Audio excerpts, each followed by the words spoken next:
Ελληνική Επανάσταση 1821 ή 1830.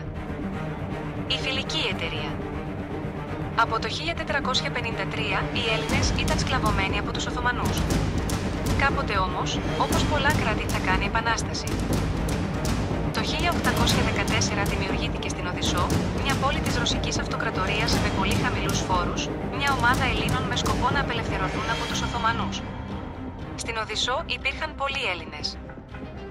Έναρξη επανάστασης. Έγινε μια επανάσταση στη Μολδοβλαχία, σημερινή Μολδαβία και ένα μέρος της Ρουμανίας, το 1820. Αυτό ενθάρρυνε τους Έλληνες, οι οποίοι έκαναν επανάσταση στην Πελοπόννησο, 1821. Αν και η επανάσταση στη Μολδοβλαχία απέτυχε, οι Έλληνες δεν παραιτήθηκαν. Την πρώτη χρονιά της επανάστασης οι μάχες ήταν απόλυτα επιτυχής για τους Έλληνες. Άλωση Τριπολίτσας, μια απόλυτη επιτυχία. Ανάμεσα στις επιτυχίες των Ελλήνων ήταν και η άλωση της Τριπολιτσάς, Τρίπολης. Έγινε τον Σεπτέμβριο του 1821. Ο Κολοκοτρώνης οργάνωσε τους Έλληνες γύρω από την Τριπολιτσά, η οποία ήταν το αρχηγείο των Τούρκων στην Πελοπόννησο. Οι Οθωμανοί περικυκλώθηκαν. Έτσι όλη η Πελοπόννησος ελευθερώθηκε εκτός από 5-6 χωριά. Ο Κανάρης επιτίθεται. Την πρώτη χρονιά της Επανάστασης οι Έλληνες σκεφτόντουσαν πως, αν δεν πετύχουν, θα γίνει καταστροφή για αυτούς. Πολεμούσαν τόσο τέλεια. Που νικούσαν τους Οθωμανούς, οι οποίοι ήταν πολλαπλάσιοι από τους αντιπάλους τους. Στις 10 Μαου του 1822 εορταζόταν μια Ισλαμική γιορτή. Τότε οι Έλληνες αποφασίζουν να ναυμαχίσουν με τους Τούρκους. Το μεγαλύτερο τουρκικό πλοίο ήταν επικίνδυνο και είχε περίπου 2.000 άτομα. Αλλά ο Κανάρης είχε ένα σχέδιο. Μπήκε σε μια μικρή βάρκα γεμάτη μπαρούτι και ένας οδηγός τον οδηγούσε στο Οθωμανικό πλοίο, το μεγαλύτερο. Ύστερα από λίγο, ο Κανάρης είχε φύγει από την ελληνική βάρκα, αναδυνάχθηκε το μπαρούτι και το πιο επικίνδυνο πλοίο των αντιπάλων τους καταστράφηκε. 2.000 εχθροί σκοτώθηκαν.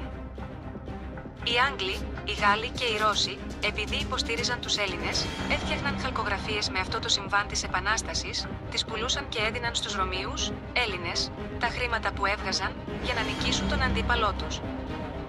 Η ατυχία βρίσκει τον Κανάρη. Μετά από μια τεράστια επιτυχία του Κανάρη, δυστυχώς ακολούθησε μια αποτυχία λόγω κακής τύχης. Δεν ήταν ναυμαχία. Η Αίγυπτος τότε ήταν στα χέρια των Τούρκων και είχε την υποχρέωση να ακούει τις εντολές τους. Ωστόσο, η Αίγυπτος ήταν υποχρεωμένη να βοηθάει την Οθωμανική Αυτοκρατορία στην Ελληνική Επανάσταση. Γι' αυτό είχαν εκεί ένα μεγάλο πλοίο, για να βοηθάει τους Οθωμανούς. Ο Κανάρης αποφάσισε να το κάψει. Περνώντας την Κρήτη και τη Μεσόγειο, έφτασε στην Αίγυπτο. Παραλίγο θα τα κατάφερνε. Ο αέρας τον απομάκρυνε από το Αιγυπτιακό πλοίο.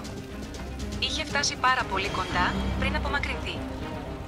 Αυτό το συμβάν ήταν πολύ άτυχο για τους Ρωμίους. Παρόλα αυτά, η Επανάσταση δεν τέλειωσε ακόμα. Ελληνικός εμφύλιος.